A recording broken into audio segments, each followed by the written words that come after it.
പിറ്റേന്ന് ഒരു കോളേജ് എങ്ങനെയാണ് ഫംഗ്ഷൻ ചെയ്യുന്നതെന്നറിയാൻ ഹാർമൻ കോളേജിലേക്ക് ബി ചെല്ലുന്നു. അവിടുത്തെ പഠന നിലവാരവും കുട്ടികളുടെ അവസ്ഥയുമെല്ലാം ബി നേരിട്ട് കണ്ട് മനസ്സിലാക്കുന്നു. അവർ പഠനത്തെ വളരെ ഭയത്തോടെയാണ് നോക്കിക്കണ്ടത്. പഠനമൊഴിച്ച് വേറൊരു കാര്യത്തിലും ഏർപ്പെടാൻ അവർക്ക് അനുവാദമുണ്ടായിരുന്നില്ല. എന്നാൽ അവരുടെ അവസ്ഥ തന്റെ യൂണിവേഴ്സിറ്റിയിലെ കുട്ടികൾക്കുണ്ടാകരുതെന്ന് ബി ആഗ്രഹിച്ചു. ഹാർമൻ കോളേജിലെ അവസ്ഥ ബെന്നുമായി സംസാരിക്കുന്നു ബി. ഈ നാട്ടിലെ എഡ്യൂക്കേഷൻ സിസ്റ്റം വളരെയധികം മോശമാണെന്ന് ബെൻ പറയുന്നു. എന്തെന്ന് വെച്ചാൽ കോളേജ് ഒരു സർവീസ് ഇൻഡസ്ട്രി ആണെന്നുള്ള കാര്യം ആളുകൾ മറക്കുന്നു. അതായത് കോളേജിൽ പഠിക്കാൻ വരുന്ന കുട്ടികളെല്ലാം പണം നൽകിയാണ് പഠിക്കുന്നത്. അവർ പണം നൽകുന്നത് ഒരു കോളേജ് എക്സ്പീരിയൻസിന് വേണ്ടിയാണ്. എന്നാൽ കോളേജുകാർക്ക് അത് നൽകാൻ സാധിക്കുന്നില്ല. അതുകൊണ്ട് തന്നെ ഇവിടുത്തെ എഡ്യൂക്കേഷൻ സിസ്റ്റം വളരെയധികം മോശമാണെന്ന് ബെൻ അഭിപ്രായപ്പെടുന്നു. എന്നാൽ സൗത്ത്ഹാമിലെ കുട്ടികൾക്ക് അങ്ങനെ ഉണ്ടാകരുതെന്ന് ബി ആഗ്രഹിക്കുന്നു. അതിനാൽ തന്നെ അവർക്ക് എന്താണ് വേണ്ടതെന്ന് അവരോട് തന്നെ ചോദിച്ചു മനസ്സിലാക്കാൻ ബി തീരുമാനിക്കുന്നു. അതിനുവേണ്ടി ബി ആദ്യം തന്റെ കൂട്ടുകാരുടെ അഭിപ്രായങ്ങൾ തേടുന്നു. പലർക്കും പലതരത്തിലുള്ള അഭിപ്രായമായിരുന്നു അതിന്.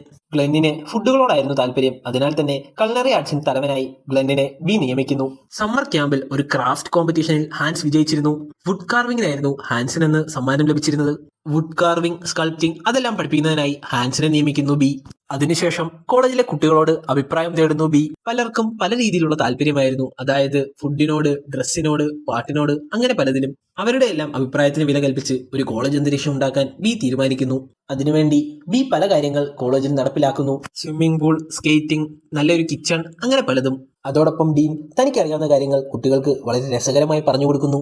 കുട്ടികളുടെ അഭിപ്രായങ്ങൾ ഒരു വലിയ ബോർഡിൽ അവർ എഴുതി വെക്കുന്നു. ഇതെല്ലാം ഒരു കരിക്കുലമാക്കാൻ ബി തീരുമാനിക്കുന്നു. പെട്ടെന്ന് സൗത്ത്ഹാം യൂണിവേഴ്സിറ്റിയിലേക്ക് ആംബ്രോസ് കടന്നു വരുന്നു. ഹാർമൻ കോളേജിന് സൗത്ത്ഹാം യൂണിവേഴ്സിറ്റി ഇരിക്കുന്ന സ്ഥലം വാങ്ങാൻ ആഗ്രഹിച്ചിരുന്നു. അതിനുവേണ്ടിയാണ് ആംബ്രോസ് വന്നത്.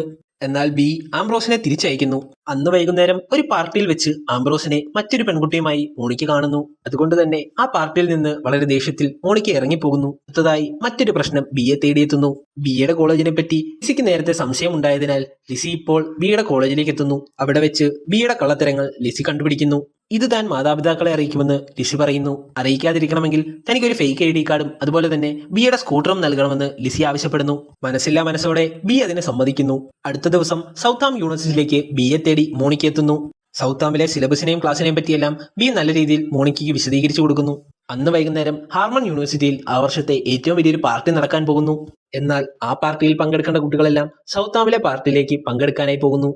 ഇത് ആംബ്രോസിനെ വളരെയധികം ദേഷ്യത്തിലാക്കി.